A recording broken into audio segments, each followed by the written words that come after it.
Ya, Assalamualaikum warahmatullahi wabarakatuh. Berjumpa lagi ya dengan saya, Badan Matkul Kampus Dasar. Teman-teman, sekarang kita lanjutkan materinya ya. Hari ini kita akan belajar tentang macam-macam fungsi.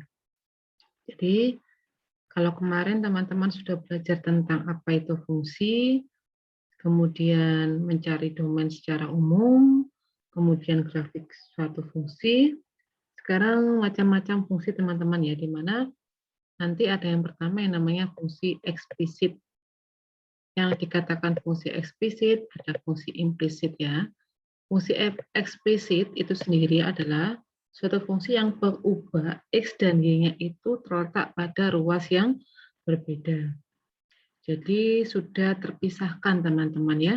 Jadi contohnya misalnya Y sama dengan 3X kuadrat min 4X plus 6. Nah, di sini kan antara variabel Y sama X sudah terpisah. Itu namanya eksplisit. Kemudian kalau implisit berarti antara peubah X sama Y-nya itu masih terletak dalam satu ruas yang sama. Jadi contohnya yaitu suatu fungsi 3Y min 5X min 7 sama dengan 0. Nah, di sini kan antara variabel X sama Y-nya masih dalam satu ruas, yaitu di ruas kiri. Seperti teman-teman ya. Jadi kalau teman-teman mendengar ada fungsi eksplisit sama implisit, itu sudah memahami. Jadi kalau eksplisit, antara X sama Y-nya sudah diubah, sudah di ruas yang berbeda. Kalau yang implisit, antara variabel X sama Y-nya masih pada ruas yang sama. Oke. Kemudian, ada yang dikatakan fungsi aljabar. Jadi fungsi aljabar itu adalah suatu fungsi yang ada perlakuan operasinya, bisa operasinya menambah, mengurang, mengalih, membagi, menarik akar terhadap suatu peubah X. Jadi contohnya kalau kita ngomongkan fungsi rasional bulat, kalau fungsi rasional bulat berarti yang utuh-utuh, berarti operasinya hanya sampai pada perkalian, menjumlah, mengurang, dan mengalihkan. Kalau rasional pecah, itu pastinya bentuknya pecahan, ya berarti sampai pada operasi membagi. Kemudian kalau ada fungsi irasional, berarti sampai pada operasi menarik akar. Ya, jadi kayak gini ya, fungsi irasional, berarti kita nanti sampai pada operasi penarikan akar. Jadi dari penjumlah, mengurang, mengalih, membagi, sampai operasi penarikan akar. Contohnya bisa dilihat ya, ini ada X ditambah akar X bisa, atau X kuadrat dikurangi 4 dibagi akar X boleh, atau akar dari X min 2 dibagi X plus 2. Seperti itu teman-teman. Ya, itu namanya fungsi irasional. Jadi fungsi aljabar tadi ada fungsi rasional bulat, ada fungsi rasional pecah, maupun ada fungsi irasional. Itu ya. Kemudian, bentar.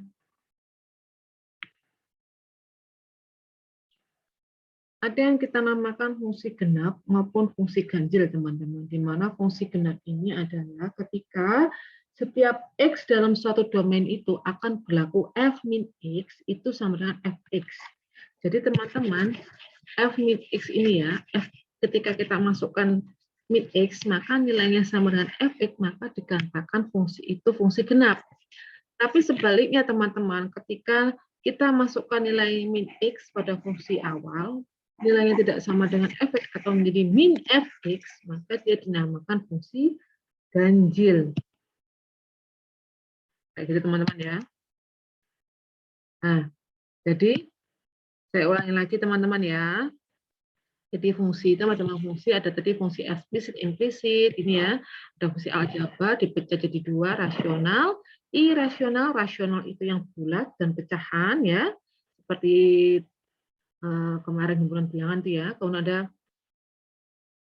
sebelum ke fungsi genap ganjil itu sebenarnya ada namanya fungsi transenden ya. Fungsi transenden itu apa? Fungsi transenden itu contohnya fungsi eksponen, fungsi logaritma, fungsi trigonometri, fungsi psikometri. Kalau fungsi eksponen contohnya apa? Contohnya misalnya Y sama dengan 2x kuadrat ditambah 5x, itu eksponen, pangkat, ya kan? Logaritma berarti Y sama dengan A log 2x plus 1, fungsi logaritma.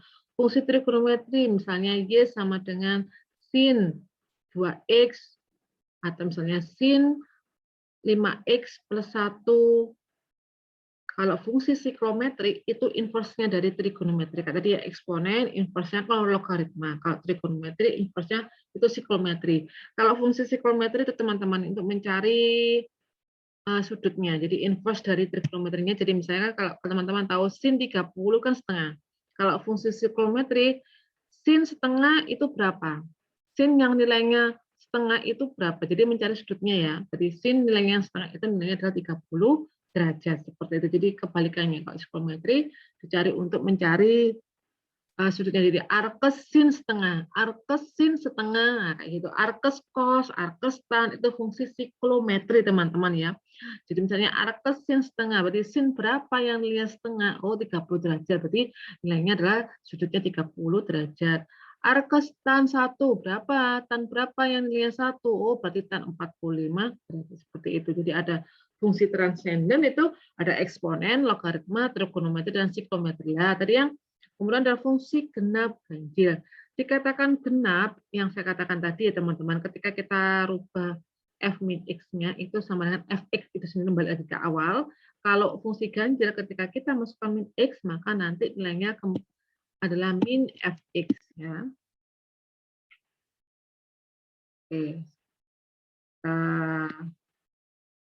masuk lagi ke fungsi genap ganjil ya. Contohnya, kenapa ini fx sama dengan x kuadrat plus 4 cos x dikatakan fungsi genap? Itu karena kalau kita masukkan f min x, coba kita masukkan f min x teman-teman ya. F, bentar, belum f min x. Nah, berarti kita rubah. Diganti min x, x-nya min x kuadrat ditambah 4 cos x, gini ya. Min x kuadrat sama dengan apa teman-teman? Ya benar, pintar. X kuadrat 4. Oh, sebentar. Nah.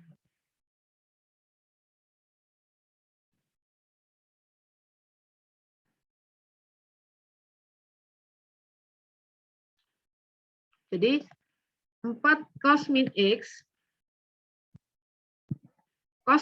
setelah trigonometri kan cos min x sama dengan cos x. Teman-teman, kalau ada cos x itu sama dengan cos x. Kalau ada sin min x itu sama dengan min x. Kalau ada tan min x itu sama dengan min tan x. Nah, kalau 4 cos min x berarti kan sama dengan cos x kan, berarti 4 cos x. Ternyata ketika f min x ini, ketika x diganti oleh min x, maka hasilnya kan tetap x tambah x kuadrat ditambah 4 cos x. Bentuk x kuadrat tambah 4 cos x itu kan sama dengan nilai fx-nya, sama dengan fx-nya. Nah, berarti kan f min x itu sama dengan fx. Berarti fx sama dengan x kuadrat tambah 4 cos x itu adalah fungsi kuadrat. Seperti itu teman-teman. Sekarang kalau yang fungsi ganjil itu adalah ketika f min x sama dengan min fx. Oke ya, f min x sama dengan min fx. Jadi kita rubah, kita substitusikan dulu nilainya x jadi min x berarti f min x. Nah ini ya sama dengan min x pangkat 3 ditambah sin min x. Ini teman-teman ya. Berarti kan kalau min x pangkat 3, kalau kita pangkatkan 3, kalau bilangan negatif tetap negatif teman-teman ya. Berarti min x pangkat 3 ditambah sin min x sesuai dengan yang awal tadi, sin min x sama artinya dengan min sin x. Nah, kita lihat sama-sama punya negatif, berarti bisa dikeluarkan atau difaktorkan. Min buka kurung x pangkat 3 ditambah sin x. Ya, kita distributifkan, kalau kita distributifkan kan kembali lagi. Min kali x pangkat 3 kan min x pangkat 3, min kali plus kan min sin x. Ternyata bentuk x pangkat 3 tambah sin x itu kan sama dengan fx. Berarti min fx. Lah, ya kan karena x pangkat 3 plus x sama dengan fx. Berarti kan terbukti bahwa f min x sama dengan min fx. Nah, kalau seperti ini namanya adalah fungsi ganjil. Oke. Saya beri contoh lagi ya. Bentar, kita share screen-nya lagi. Oke, jadi kalau misalnya ya, saya punya bentuk fx, misalnya ya, 2x kuadrat ditambah 3 cos x. Genap apa ganjil ya? Kita cek. Oke, berarti kan kita masukkan dulu kalau mau ngecek genap atau ganjil, kita harus merubah f min x-nya dulu. Berarti 2x kuadrat ditambah 3 cos min x ini ya. Jadi artinya 2x kuadrat ditambah 3 cos itu ternyata sama, gampang ya. Ini sama dengan fx-nya. Berarti fx sama dengan fx. Berarti ini adalah fungsi genap. Nah, sekarang kita coba lagi x sama dengan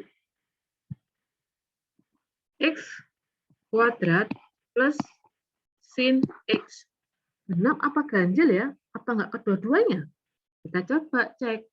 F min x sama dengan min x kuadrat tambah sin min x. Nah, bentuk ini kan sama dengan x kuadrat ya. Bentuk sin min x sama dengan min sin x. Sekarang yang terakhir ini, bentuk ini x kuadrat min sin x sama enggak dengan bentuk fx-nya? Ternyata kan tidak sama. Ya kan? Saya coba kita keluarkan negatifnya, mungkin ya keluarkan negatifnya ketemu min fx. Kita kalau min buka kurung, kalau kita distributifkan ya, berarti supaya jadi x kuadrat kan menggunakan min x kuadrat, ya kan? Supaya jadi min sin x berarti plus sin x. Ternyata ketika kita keluarkan bentuk negatifnya, yang di dalam ini kan juga tidak sama dengan fx-nya. Nggak sama juga, toh? Ya. Berarti kan ini kan juga tidak sama dengan min fx-nya. Sama kan? Berarti karena nggak sama dengan fx-nya, nggak sama dengan min fx-nya, ini artinya bukan fungsi genap atau fungsi ganjil. Jadi teman-teman perlu ingat ya, kalau kita mau mengatakan dia fungsi genap ataupun fungsi ganjil, maka kita harus bisa menunjukkan bahwasanya kalau genap itu adalah f min x sama dengan fx-nya, kalau ganjil f min x sama dengan min fx-nya. Oke, dari sini dulu sudah paham teman-teman ya. Saya harap teman-teman nanti paham. Kita bisa lanjutkan ke materi yang berikutnya. Terima kasih atas meluangkan waktu untuk melihat video pembelajaran hari ini. Saya akhiri, terima kasih. Sehat selalu teman-teman. Wassalamualaikum warahmatullahi wabarakatuh.